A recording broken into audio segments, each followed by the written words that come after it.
الله جل شانه پچا باندې خپل فضل و کرم فرمای او هغه حج تمتع کی یا حج قران کی بیگا تاسو ته ویل شو چې حج تمتع او حج قران هغه سفر ته ویل کیږي چې په یو سفر کې په یو احرام کې په یو سفر کې د تمتع صورت دا دی چې عمره کې اجزه او بیا حلق کې د احرام د پابندونو آزاد شي او چې کله د حج ورځ شروع شي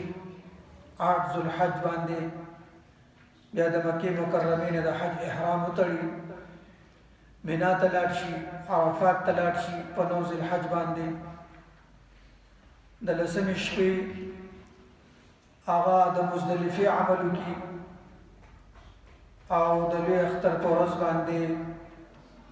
رمی د جمرات وکي قرباني وکي حلق وکي طواف زیارت وکي او بیا راشي مینا ته 2 ورځې یا 3 ورځې تیرې کی حج قران پمیس کی د عمرې نه بعد د احرام چې کومه پابندیان دي هغه برقرار وساتي او بیا دې سره حج هغه ټچ کی او په یو احرام کې د دغه پابندۍ د استمرار سره د عمره هم کی او د حج هم کی د دې دوانو حضراتو د پاره یعنی د متمتع او د قارن د پاره الله جل شانه فرمایل چې په دې دوانو باندې قرباني کول دې ته دم شکر ویل کیږي یا دم تمتع یا دم قران ویل کیږي وینه بیاول په دې دوانو باندې واجب دي په 10 ذوالحج باندې به چې دې قرباني کوي او بیا الله جل شانه فرمایل فمستيسر من الحج د قرباني کم ساروي چې هغه دوی ته میسر وي غټ ساروي دي درمیانه ساروي دي یا ورکوټه ساروي دي یا په غټ ساروي کې حصہ د وما لیکن دریم قسم چاغی ته حج افراد ویل کیږي یوازې د میقات نه د حج نیت وتړو او لاړو او طواف صدر وکړو باندې طواف وکړو او بیا د حج ارکان ادا کړو یو یعنی حج وکړو دې ته حج افراد ویل کیږي نو په مفرد باندې چې څو په احرام کې صرف حج کوي او عمره د ورستو کوي د حج نه ورستو عمره کوي هغه کې څه حرج نشته کولای شي لیکن مخکې د عمره او نکړه او د حج اعمال شروع کړو په دغه احرام کې د ته حج مفرد ویل کیږي په مفرد باندې قرباني کول واجب نه دي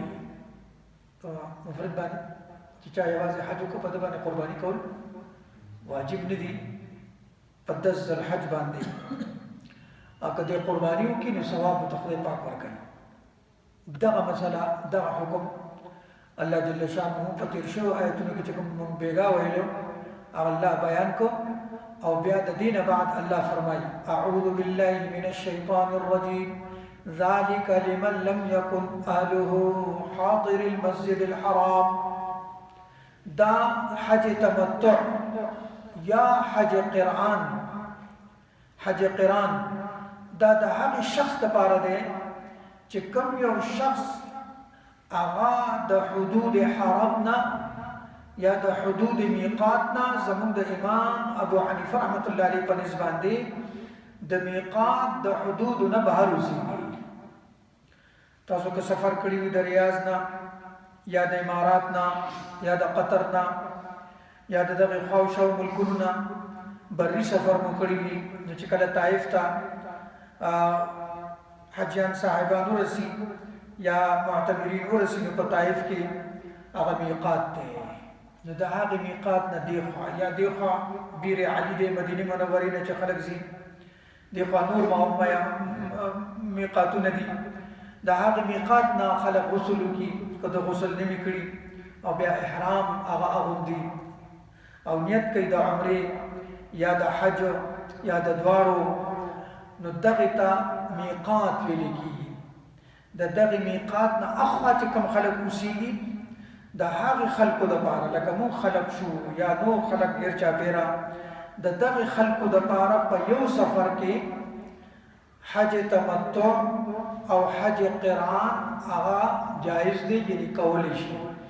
لیکن یو شخص ته چې هغه د میقات نه میقات او د داغي په حدود کې دنه اوسېږي